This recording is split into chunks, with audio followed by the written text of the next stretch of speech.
In the annals of boxing's greatest unfulfilled dreams, few matchups stir the soul quite like the hypothetical clash between Mike Tyson and George Foreman, a super fight teased in the mid-1990s that promised to pit raw, explosive youth against resilient, redemptive power but ultimately evaporated amid egos, logistics, and the chaotic lives of its protagonists.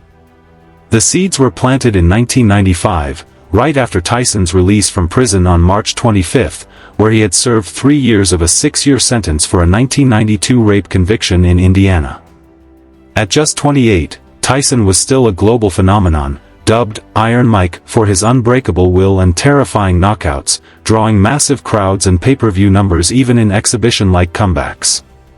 His first post-prison bout against Peter McNeely in August 1995 lasted a mere 89 seconds, a disqualification win that grossed $63 million, proving his marketability remained unmatched. Across the divide stood George Foreman, then 46, fresh off his miraculous 1994 upset of Michael Moorer. On November 5, 1994, in Las Vegas, Foreman absorbed punishment for 9 rounds before landing a crisp right hand in the 10th that floored the 27-year-old champion, reclaiming the IBF and WBA titles he hadn't held since 1974.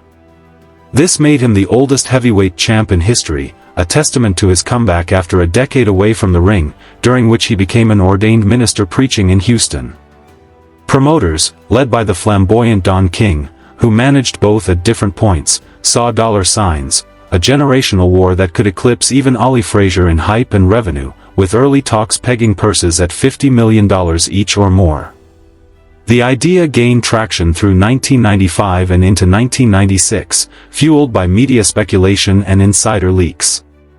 Newspapers like the New York Times and boxing magazines such as The Ring ran features debating the styles, while HBO and Showtime executives circled like sharks, envisioning a PPV bonanza exceeding 2 million buys. Tyson's camp, now handled by King after his split from previous managers, pushed for it as a way to legitimize his return, beating Foreman would silence doubters questioning if prison had dulled his edge. Foreman, advised by his son George Jr. and longtime promoter Bob Arum at times, was selective. He had turned down bigger risks post-Moorer to protect his narrative of the old man who could.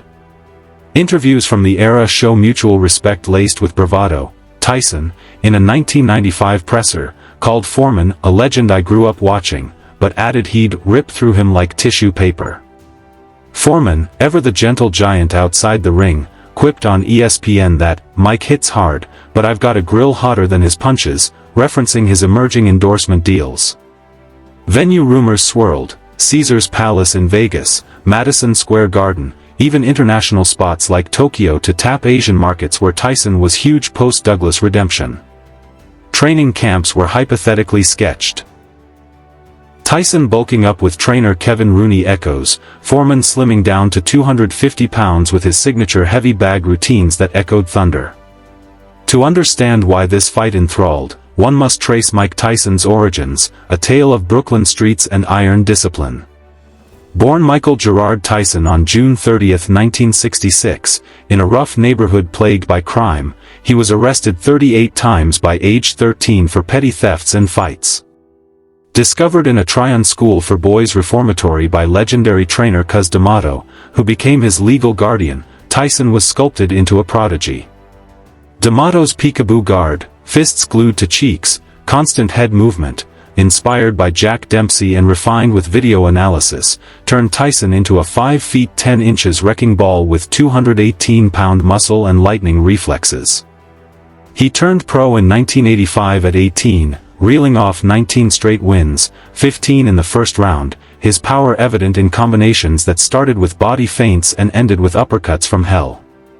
The pinnacle came November 22, 1986, against Trevor Berbick for the WBC title. Tyson swarmed with hooks, dropping him thrice in round 2 for the TKO, becoming the youngest heavyweight champ ever at 20 years, 4 months.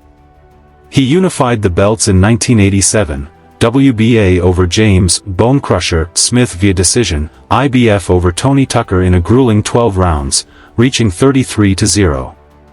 Highlights include the 91-second KO of Michael Spinks in 1988, a $20 million payday that cemented him as the baddest man on the planet, with 44 career KOs underscoring punches measured at over 1,600 pounds of force per scientific tests. Yet Tyson's fall was Shakespearean, mirroring the hubris of Greek tragedies. After D'Amato's 1985 death, management chaos ensued with Don King and Bill Caton battling for control, while his 1988 marriage to actress Robin Givens imploded amid abuse allegations and a $10 million divorce. The Ring suffered the February 1990 upset to 42-1 underdog Buster Douglas in Tokyo, where Tyson was dropped in the 10th by an uppercut after dominating early, exposed complacency. He entered overweight, partied excessively, and fired trainer Kevin Rooney. Post-loss, scandals mounted. A 1991 beauty pageant encounter led to Desiree Washington's rape accusation, trial, and conviction in February 1992. Prison life at Plainfield Correctional Facility included GED studies and Islam conversion, but emerged in 1995 a changed man, muscular still, but eyes hollower. His comebacks were spectacles. Frank Bruno in March 1996 for the WBC title via third-round TKO, but whispers of ring rust grew, culminating in the November 1996 loss to Evander Holyfield, where he was outboxed and quit on his stool. George Foreman's journey, conversely, was biblical in its arcs of destruction, exile, and resurrection. Born January 10, 1949, in Marshall, Texas, the fifth of 7 kids in poverty, Foreman dropped out of school at 15, joining the Job Corps where boxing saved him from streets. Olympic gold in 1968 at Mexico City. Knocking out Russia's Ionas Chepulis, launched his pro career, 1969 debut KO in 15 seconds, then a rampage to 37-0, all but 3 by stoppage. His power was mythic. Against Joe Frazier on January 22, 1973, in Kingston, Jamaica, Foreman unleashed uppercuts that lifted the undefeated champ off the canvas 6 times en route to a second-round TKO, Howard Cosell famously yelling, "Down goes Frazier," repeatedly. Ron Lyle and Ken Norton fell similarly in 1974 and 1976, his record boasting 68 KOs in 81 fights, punches clocked at speeds rivaling sledgehammers. But vulnerabilities showed. The October 30, 1974, rumble in the jungle against Muhammad Ali in Zaire. Foreman's bull rushes met Ali's rope-a-dope. Exhausted by round 8, he was KO'd, his first loss. A 1977 defeat to Jimmy Young in Puerto Rico, dehydrated and hallucinating post-fight, seeing death, prompted retirement at 28.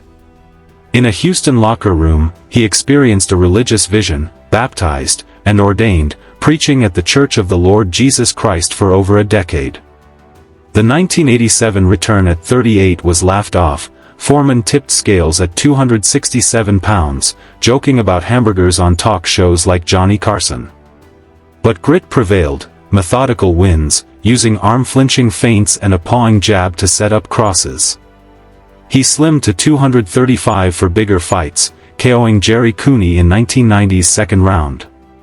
By Moorer, his strategy was perfected: absorb, clinch, counter. At 76-5 career end, his endurance came from faith. He claimed divine protection, turning punches into sermons. Analyzing the matchup in depth, physical contrasts scream fireworks.